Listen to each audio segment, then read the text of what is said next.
તો ભાજપના ઘણા બધા ધારાસભ્યોએ સરકારને પત્ર લખ્યા છે કે અમારા વિસ્તારમાં આ સમસ્યા છે, આ નિકાલ કરો, આ કરો, તે કરો, એવું બધું ધારાસભ્યો પત્રો લખતા થઈ ગયા છે।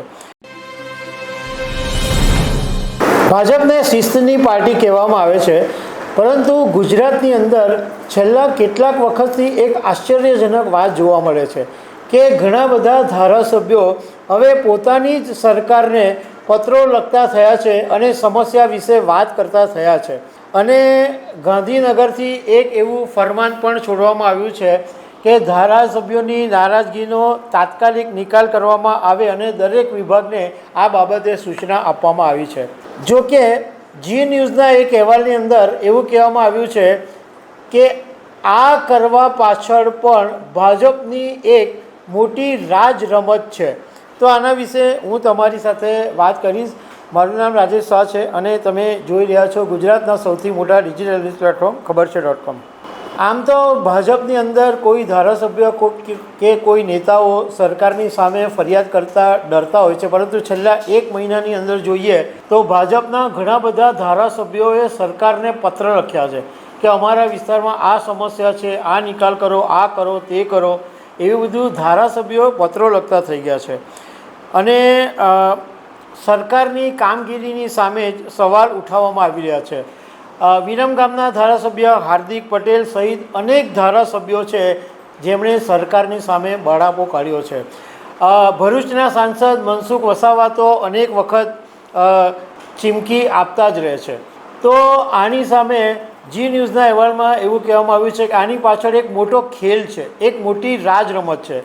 આવું એટલા માટે કરવામાં આવી રહ્યું છે કે આમ આદમી પાર્ટી અને કોંગ્રેસવાળા આંદોલન કરે તો સરકારની પોલ ખુલી જાય અને એના કરતાં પોતાના જ ધારાસભ્ય અવાજ ઉઠાવે તો કોઈ વાંધો નહીં એવું સરકાર લાગે છે। એના કરતાં આમ આદમી પાર્ટી અને કોંગ્રેસ કરતાં પોતાનો જ ધારાસભ્ય ફરિયાદ કરે તો વધારે સારું એવું સરકારને લાગી રહ્યું છે। અને સરકાર પોતે જ ધારાસભ્યોને આવા પત્રો લખવા માટે કહી રહી છે।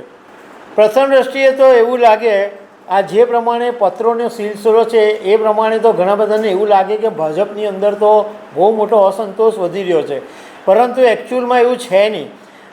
વાસ્તવિક એ છે કે જેવી આઈબીનો રિપોર્ટ આવે કે આમ આદમી પાર્ટી કે કોંગ્રેસ કોઈ આંદોલન કરી રહી છે એટલે તરત જ સરકાર સ્થાનિક ધારાસભ્યને સક્રિય કરી દે અને એમ કહી દે કે તાત્કાલિક આ જે પ્રશ્ન છે એની પર મુખ્યમંત્રીને ઉદ્દેશીને એક પત્ર લખી નાખો। જી ન્યૂઝના અહેવાલની અંદર એક ધારાસભ્યએ ઓફ ધ રેકોર્ડ નામ નહીં કહેવાની શરતે એવું કીધું છે કે મને સરકારમાંથી જ કહેવામાં આવ્યું હતું કે આ પત્ર લખો એટલે આ પત્ર મેં લખ્યો હતો। બીજું કે આખી સિસ્ટમ એવી રીતના ગોઠવવામાં આવી છે કે ધારાસભ્યોને કહેવામાં આવે કે પત્ર લખો, પત્ર સીએમ સુધી જાય અને એ પત્ર પછી મીડિયાને મોકલવામાં આવે એટલે અને એ પછી સરકાર એનું સમસ્યાનું નિવારણ લાવી દે એટલે પોતાના ધારાસભ્યએ કહ્યું આમ આદમી પાર્ટીના કોંગ્રેસવાળાને જસ નહીં મળે એનો આ આખો ખેલ છે। તો દર્શક મિત્રો, આવી અનેક વાતો સાથે અમે તમને મળતા રહીશું। Thank you very much.